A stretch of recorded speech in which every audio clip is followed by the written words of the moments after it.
The Mother of a Traitor by Maxim Gorky. Many are the tales that may be told about mothers.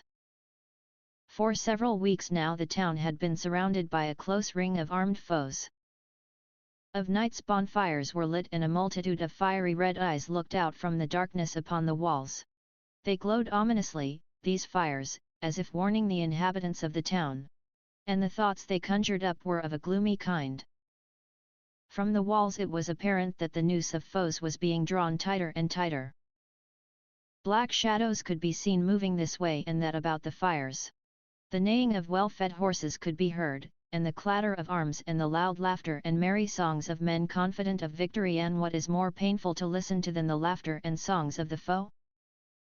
The enemy had filled with corpses the streams which supplied the town with water, they had burned down the vineyards around the town, trampled down the fields, and cut down the trees of the neighborhood, leaving the town exposed on all sides. And almost every day missiles of iron and lead were poured into it by the guns and rifles of the foe. Detachments of half-starved soldiers, tired out by skirmishes, passed along the narrow streets of the town. From the windows of the houses come the groans of wounded, the raving of men in delirium, the prayers of women and the crying of children. Everybody spoke quietly, in subdued tones, interrupting one another's speech in the middle of a word to listen intently to detect whether the foe was not commencing to storm the town. Life became especially unbearable in the evening, when the groans and cries became louder and more noticeable in the stillness, when blue-black shadows crept from the far-off mountain gorges, hiding the enemy's camp and moving towards the half-shattered walls, and over the black summits of the mountains, the moon appeared, like a lost shield battered by the blows of heavy swords. Expecting no assistance from without, spent with toil and hunger, and losing hope more and more every day, the people looked fearfully at the moon, at the sharp crests and the black gorges of the mountains. At the noisy camp of the enemy everything spoke to them of death, and no single star twinkled solace to them. They were afraid to light lamps in the houses. A thick fog enveloped the streets, and in this fog, like a fish at the bottom of a river, a woman flitted silently to and fro, wrapped from head to foot in a black mantle. People, noticing her, asked one another, "Is it she?" "Yes." And they drew back into the recesses of the doorways or, lowering their heads, ran past her silently. The men in charge of the patrols warned her sternly. "You are in the street again, Mana Mariana? Have a care. They may kill you and no one will trouble to search for the culprit." She stood erect and waited, but the patrol passed her by, either hesitating or not wishing to harm her. Armed men walked round her as if she had been a corpse. Yet she lingered on in the darkness, moving slowly from street to street, solitary, silent and black, seeming the personification of the town's misfortunes. And around her, mournfully pursuing her, surged depressing sounds, groans, sobs, prayers, and the grim talk of soldiers who had lost all hope of victory. She was a citizen and a mother, and her thoughts were of her son and of the town of her birth. And her son, a handsome but gay and heartless youth, was at the head of the men who were destroying the town. Not long ago she had looked at him with pride, as upon her precious gift to the fatherland, as upon a beneficent force created by her for the welfare of the town, her birthplace, and the place also where she had born and brought up her son. Hundreds of indissoluble ties bound her heart to the ancient stones, out of which her ancestors had built the houses and the city walls, to the soil in which lay the bones of her kindred, to the legends, songs, and hopes of her native people. And this heart now had lost him whom it had loved most, and it was rent in twain. It was like a balance in which her love for her son was being weighed against her love for the town. And it was not possible yet to decide which love outweighed the other. In this state of mind she walked the streets at night, and many, not recognizing her, were frightened, thinking that the dark figure was the personification of death which was so near to them all. Those that recognized her stepped hurriedly out of her way to avoid the traitor's mother. Once, in a deserted corner of the city wall, she came across another woman. She was kneeling by the side of a corpse, and praying with face uplifted to the stars. On the wall, above her head, sentinels were talking quietly, their guns clattered as they knocked against the projecting stones of the wall. The traitor's mother inquired, "Your husband?" "No. Brother." "Son. My husband was killed 13 days ago, this one today." And, rising, the mother of the dead man said humbly, "The Madonna sees everything, she knows everything, and I thank her." "What for?" asked Mariana, and the other replied, "Now that he has fallen with honor, fighting for his fatherland, I can say that he sometimes caused me anxiety. He was reckless, fond of pleasure, and I feared lest for that reason he might betray the town, as Mariana's son has done, the enemy of God and men, the leader of our foes.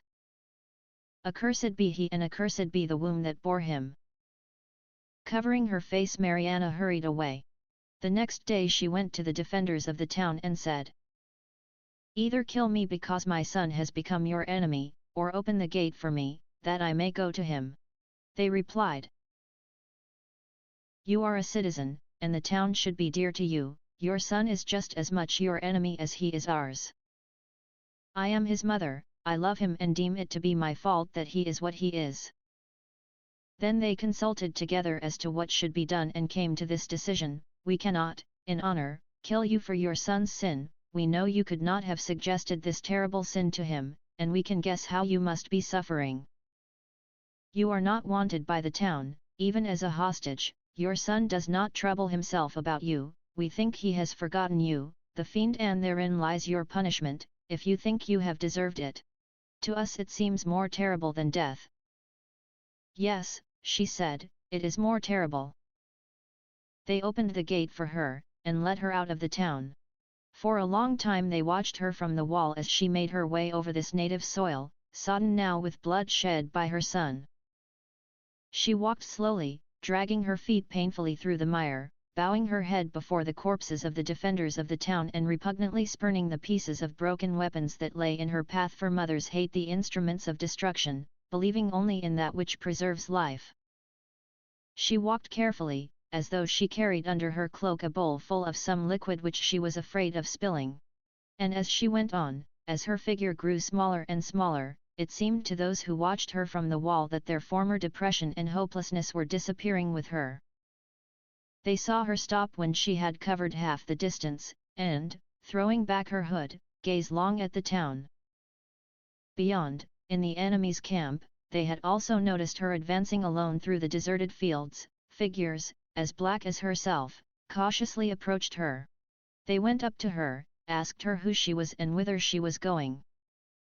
"Your leader is my son," she said, and none of the soldiers doubted her words.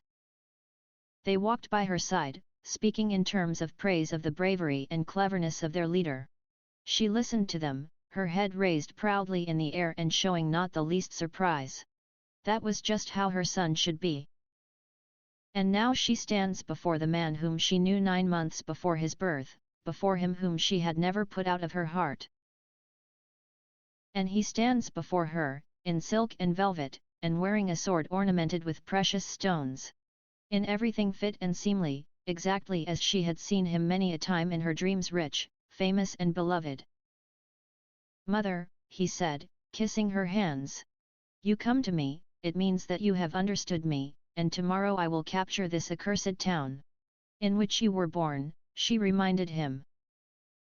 Intoxicated by his exploits, maddened by the desire for still greater glory, he spoke to her with the insolent pride of youth. "I was born into the world and for the world, in order to strike it with astonishment. I spared this town for your sake. It is like a splinter in my foot and hinders me from advancing to fame as quickly as I could wish. But either today or tomorrow I will destroy the nest of these stubborn ones." "Where every stone knows you and remembers you as a child," she said. "Stones are dumb, if men cannot make them speak, let mountains speak of me, that is what I want." "But the people?" she asked. "Oh yes, I remember them, mother. I need them also, for only in the memories of people are heroes immortal," she replied. "He is a hero who creates life, spiting death, who conquers death." "No," he replied. "He who destroys becomes as famous as he who builds cities. For instance, we do not know whether Aeneas or Romulus built Rome, but we know the name of Alaric and the other heroes who destroyed it. It has outlived all names, the mother suggested. In this strain he spoke to her till sunset. She interrupted his vain talk less frequently and her proud head gradually drooped. A mother creates, she preserves, and to talk about destruction in her presence is to speak against her understanding of life. But not knowing this, the son was denying all that life meant for his mother. A mother is always against death, and the hand that introduces death into people's dwellings is hateful and hostile to all mothers. But the son did not see it, blinded by the cold gleam of glory which kills the heart. And he did not know that a mother can be just as resourceful, just as pitiless and fearless as an animal, when it concerns life which the mother herself creates and preserves. She sat limply, with head bowed down. Through the open mouth of the rich tent of the leader could be seen the town where she had thrilled to the conception and travailed in the birth of this her firstborn child, whose only wish now was to destroy. The purple rays of the sun bathed in blood the walls and towers of the town, the window panes glistened ominously, the whole town seemed to be wounded, and from its hundreds of wounds streamed the red blood of life. Time went on, and the town grew black, like a corpse, and the stars like funeral candles were lit above it. She saw with her mind's eye the dark houses where they were afraid to light the lamps, for fear of attracting the attention of the enemy, and the dark streets filled with the odor of corpses and the subdued whispers of people awaiting death. She saw everything and all. Everything that was native and familiar to her stood out before her, awaiting her decision in silence, and she felt that she was the mother of all the people of her native town. From the dark mountain tops clouds descended into the valley, and like winged coursers sped upon the doomed town. "Perhaps we shall make an attack tonight," said her son, "if the night is dark enough. It is not easy to kill when the sun looks into one's eyes and the glitter of the weapons blinds one. Many blows are wasted then," said he, examining his sword. "Come here," said his mother, "put your head on my breast, rest a while, and recall to your mind how happy and kind you were as a child, and how everybody loved you." He obeyed, knelt against her and said, closing his eyes, "I love only glory and you, because you bore me as I am."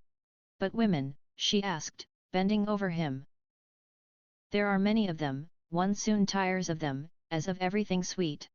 And finally she asked him, "Do you not wish to have children?" "Why? In order that they may be killed?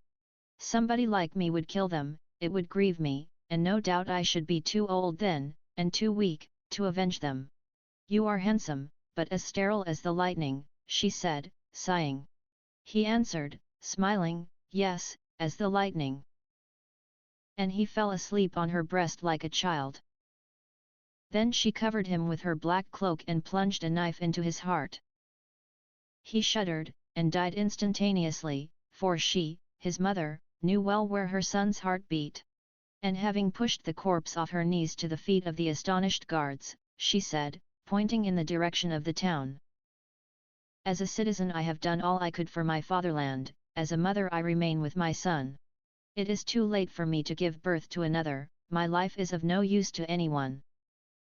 And the same knife, still warm with his blood, her blood, she plunged into her own bosom, and doubtless struck the heart. When one's heart aches it is easy to strike it without missing.